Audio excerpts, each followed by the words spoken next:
कबीरदास जी की शिक्षाओं का जो सार है कि अगर जीवन में कुछ भी बाहर से जो मिल रहा है या बाहर दिखाई देता है, उनमें जितना ज्यादा जुड़ेगा उसी का नाम दुख है, उसी का नाम अभाव है। और अपने अंदर जो जुड़ने का नाम शुरू होता है, पहला जुड़ाव पर अपने को जानते हैं, पहला पड़ाव स्वयं को जानते हैं और दूसरे पड़ाव पर भगवान की प्राप्ति, ईश्वर की प्राप्ति। फिर कुछ नहीं रहे, दो ही स्टेप आगे है, दो ही स्टेप पीछे है। उसी प्रकार से कुछ लोगों को ये भी लगता है कि बाहर जुड़ने में सुख भी लगता है। क्यों कहा गया है कि यहाँ का सुख काग विष्टा समान?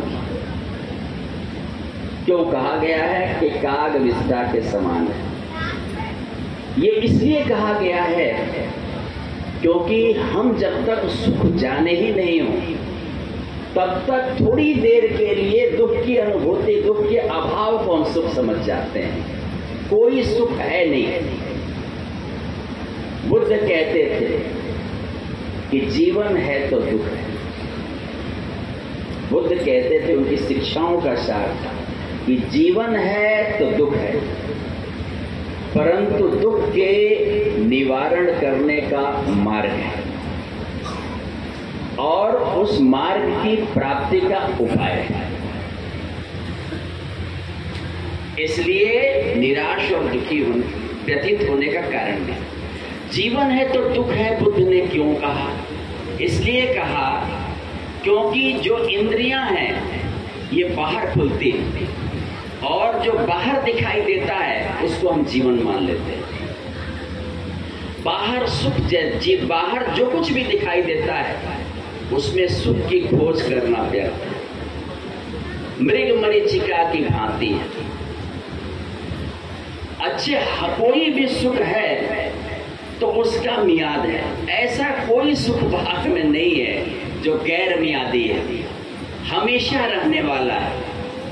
और हमेशा नहीं रहने वाला है तो इसको क्यों ना ऐसे कहें कि उतनी देर के लिए दुख नहीं था। क्यों ना ऐसे कहें कि दुख का अभाव ही सुख ज्ञात होता है, प्रतीत होता है।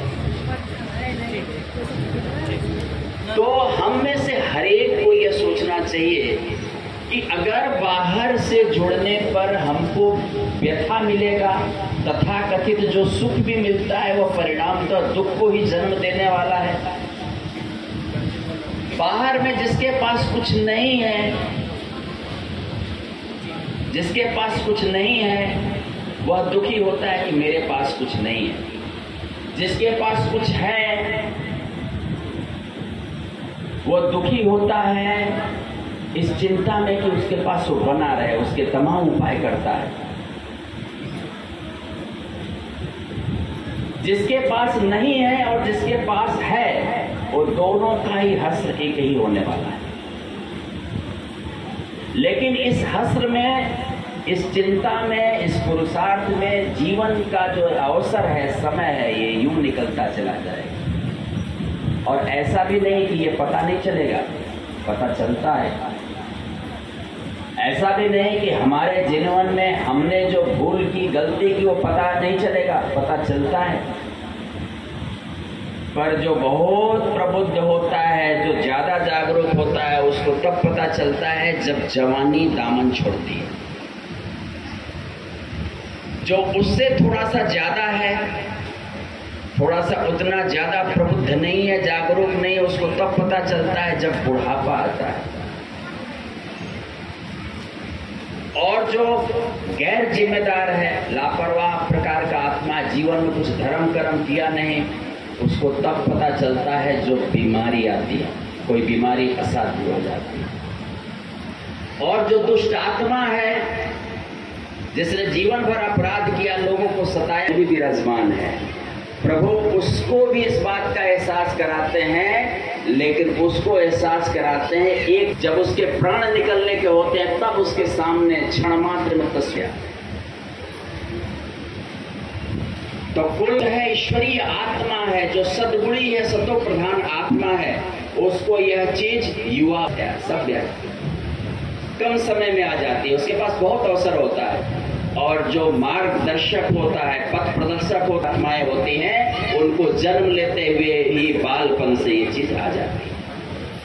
तो ये कई प्रकार से आत्माओं का जो विभाजन है कि सतो प्रधानता कितनी है, इसके आधार पर उसको यह ईश्वरीय से कोई भी भगवान की ये व्यवस्था है कि यहाँ से जाते हुए उसको ऐसा नहीं हो सकता है कि पता न चले, पता चलेगा तू करके जा रहा है। तो मेरे सभी आत्मिक भाई बहनों, आप लेता हूं, ये बहुत बहुमूल्य और बेशकीमती खाने का उपाय कर में खत्म कर देने के लिए नहीं होना चाहिए।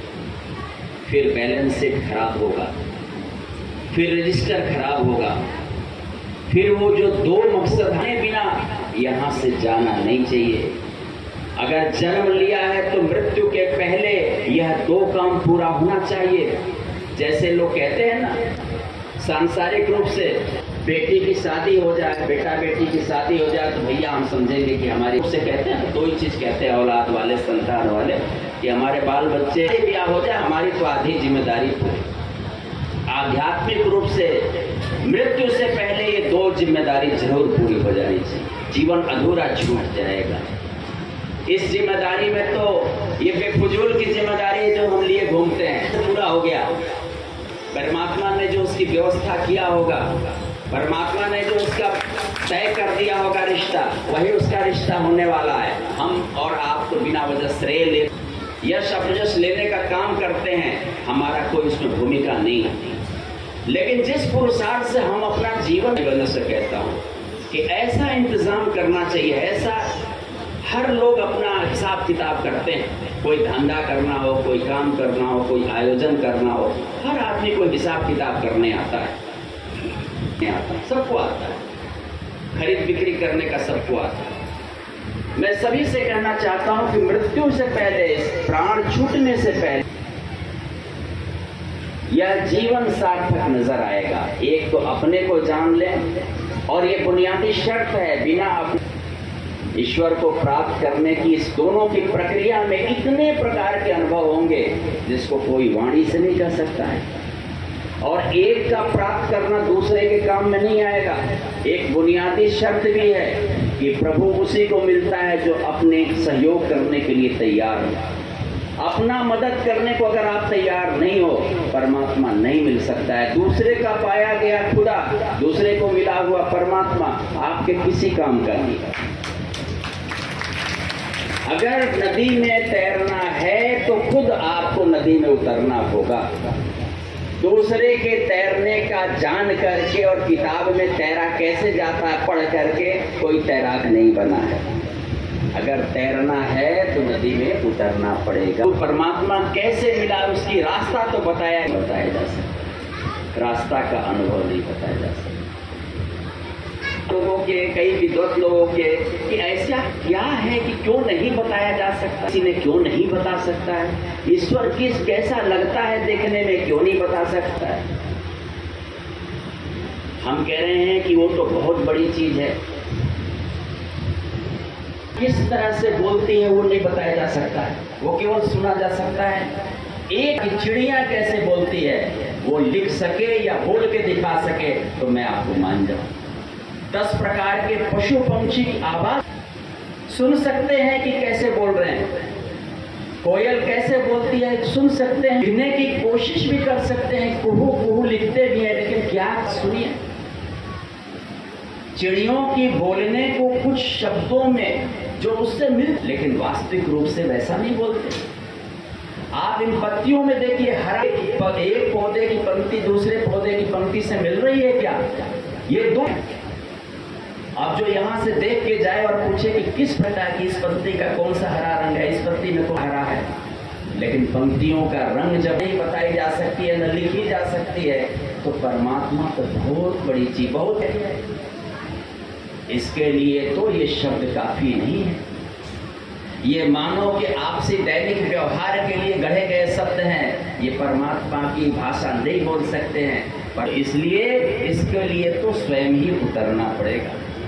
और मनुष्य होने के नाते जो ईश्वरीय अंश अंदर में बितना, उसके माध्यम से हर व्यक्ति बड़े सूक्ष्मता पूर्वक चीजों को समझ सकता है, देख सकने की शक्ति प्राप्त है, निष्कर्ष निकालने की शक्ति प्राप्त है और निर्णय करने की शक्ति प्राप्त है। ये जो हर व्यक्ति के अंदर शक्ति प्राप्त है, इस्तेमाल करेंगे तो परमात्मा के दिशा में, और इस्तेमाल करके अगर ध्यान करेंगे, सब छोड़ देने का। ध्यान कई बार कहते हैं ध्यान क्या है, मेरा अपना जो चीज अनुभव किया हुआ है सब छोड़ देने का, बाकी चीज अपने आप है, बाकी चीज आश्चर्य में पड़ जाने के अभ्यास करने लग जाए, सब छोड़ के शांति से बैठ जाने का, दिनों में परमात्मा घटित होना शुरू हो जाए। तो इस महान सत्संग में बहुत ऊर्जा और शक्ति मिलती है, और ये हमेशा जब गलती करता हूं तो आप लोगों को देख के लगता है नहीं मैं बिल्कुल सही रास्ते पर। कभी कभी आदमी रास्ता पूछने के लिए वो मंजिल तक पहुंचा देगी, क्योंकि मैं एक ऐसे रास्ते में चलता हूं और हर गृहस्थ नौकरी पेशे वाले के साथ दिक्कत है। उसके साथ हमेशा रास्ते पर चलते, अगर ईश्वरीय रास्ते पर चल रहा है तो ये स्वामी जैसा माइलस्टोन जब दिख जाएगा लगेगा नहीं बिल्कुल सही चल रहा है।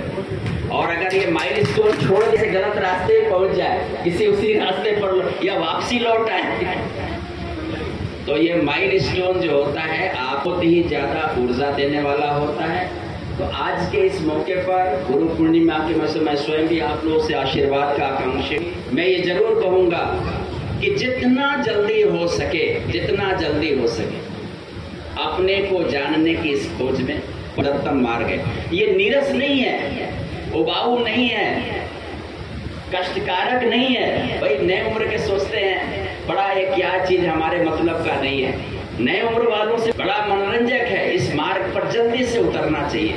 और फिर परमात्मा के लिए जरा सोचे, हम जीवन का जो नए कई कहते हैं कि जब बूढ़े हो जाएंगे तो देख लेंगे, अभी तो हमारी उम्र नहीं है, तो क्या ताजा फूल छोड़ करके क्या बासी फूल ईश्वर को दे? ताजी फूल दी सौंपी जाती है, चढ़ाई जाती है। तो नैसा मार्ग है जहां से कि आपको लौकिक में कर्म करने की बहुत अपार ताकत मिलती है, शक्ति मिलती है। सहज मौके पर सभी भाई बहनों का, माताओं का, बच्चों का, सभी को बहुत बहुत शुभकामनाएं देता हूं। स्वामी जी को हमें मौका दिया आपके बीच में, बड़ा आशीर्वाद का आकांक्षी भी हूं। मैं सभी को अपनी तरफ से बहुत बहुत शुभकामनाएं, मंगल कामनाएं प्रेषित कर रहा हूं। ओम शांति।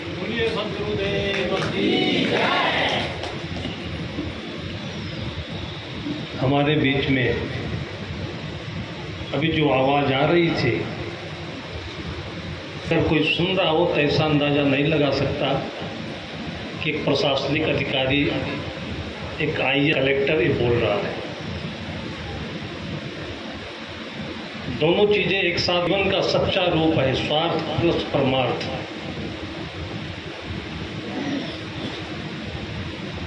हम आप सभी कर्म के दिशाएं, रंग, आकार अलग अलग हो सकते हैं, ये मिठाई रखने के डिब्बे, बर्तन अलग अलग होते हैं, लेकिन रखे गए सामान सभी एक होते हैं।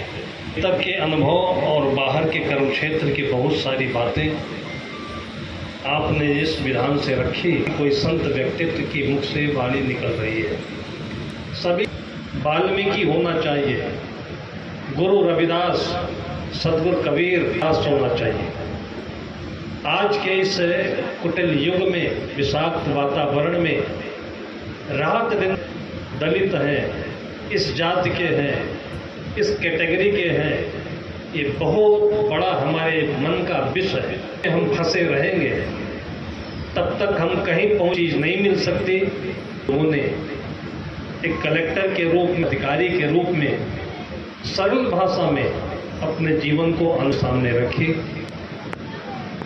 हम उनके लिए बहुत बहुत धन्यवाद। पावन अवसर पर पूरे जिले को देख करके भी संभाल करके यहाँ आए।